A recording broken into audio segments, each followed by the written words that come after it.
আসসালামু আলাইকুম। আজকে আমরা শিখব উচ্চতর গণিতে এমসিকিউতে আসা সবচেয়ে বেশি আসছে যে এমসিকিউটা ম্যাট্রিক্স থেকে, সেই এমসিকিউটা আমরা শিখব। তাহলে দেখো, এরকম একটা ম্যাট্রিক্স যদি দেওয়া থাকে x + 5 5 3 x - 9। এখন এই ম্যাট্রিক্সটা যদি অব্যতিক্রমী না হয়, যদি ব্যতিক্রমী হয়, ম্যাট্রিক্সটা কী হবে? এখানে এরকম ব্যতিক্রমী যদি হয়, ব্যতিক্রমী হওয়ার পর তাহলে x এর মান কত? তাহলে ব্যতিক্রমী হওয়ার শর্ত কি? কোনো ম্যাট্রিক্সের মান যদি কি হয়, শূন্য হয়। কোনো ম্যাট্রিক্সের মান যদি কি হয়, শূন্য হয়, তাহলে ম্যাট্রিক্সটি কি হবে? ব্যতিক্রমী। তাহলে ব্যতিক্রমী হইলে তাহলে ম্যাট্রিক্সটার মান আমরা নির্ণয় করি। দেখো, প্রথমে কি করতে হবে? এই দুটো আড়াআড়ি গুণ করতে হবে, তারপরে এই দুটো আড়াআড়ি গুণ করতে হবে। তাহলে দেখো, এই দুটো আড়াআড়ি গুণ করলে কত হয়? x + 5 × x - 9 মাইনাস 3 এবং 5 গুণ করলে হয় 15 = 0। এখন এই 0 কেন? ম্যাট্রিক্সটি ব্যতিক্রমী। ব্যতিক্রমী হওয়ার কারণে ম্যাট্রিক্সটাকে আমরা এটার সমান 0 ধরলাম। দেখো এখন কি হবে?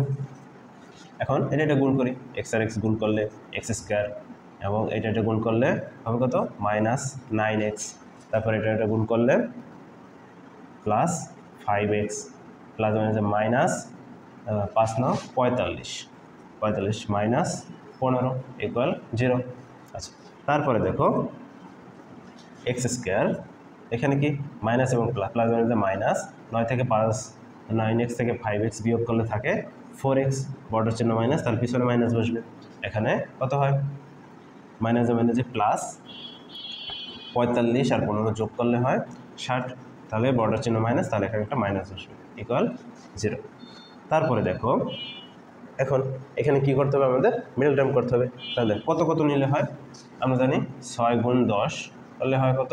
60। তাহলে আমাদের কত মিলাইতে হবে? -60 মিলাইতে হবে। তাহলে এই দুইটার ভিতরে একটা মাইনাস হইতে হবে। এখন দেখো, এখানে আছে কত? 4x। তাই 4x এর চিহ্ন আছে পিছনে মাইনাস, তাহলে বড়টার চিহ্ন যদি আমি মাইনাস দিই, তাহলে এখানে চিহ্নটা কী আসবে? মাইনাস আসবে। তাহলে 6 × -10, তাহলে এটা করলে কত হবে? মাইনাস, এবং 6 - 10 করলে হবে -4 হয়। তাহলে এটা হলো। তাহলে দেখো কত হবে? x² +6x - 10x - 60 = 0। তারপরে এখন প্রথমটাতে কমন নেই, তাহলে কমন নিলে কী হবে? এই কমন আছে x, তাহলে কি থাকে? x + 6, এবং এখানে কি কমন আছে? -10 কমন নেই এবং 10 কমন নেই, তাহলে কি থাকবে? x -10 কমন নিয়ে নিয়েছে, তাহলে থাকে প্লাস, তাহলে কত? 60কে 10 দিয়ে ভাগ করলে হয় 6 = 0। তারপরে দেখো কত হয়?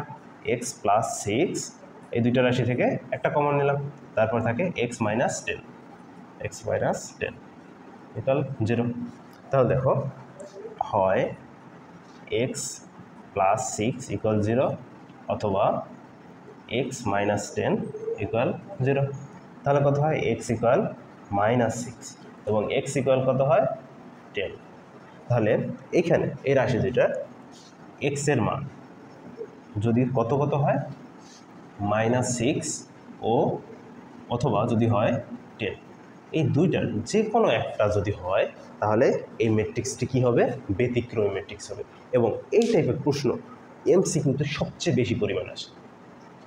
ঠিক আছে? ওকে, আল্লাহ হাফেজ।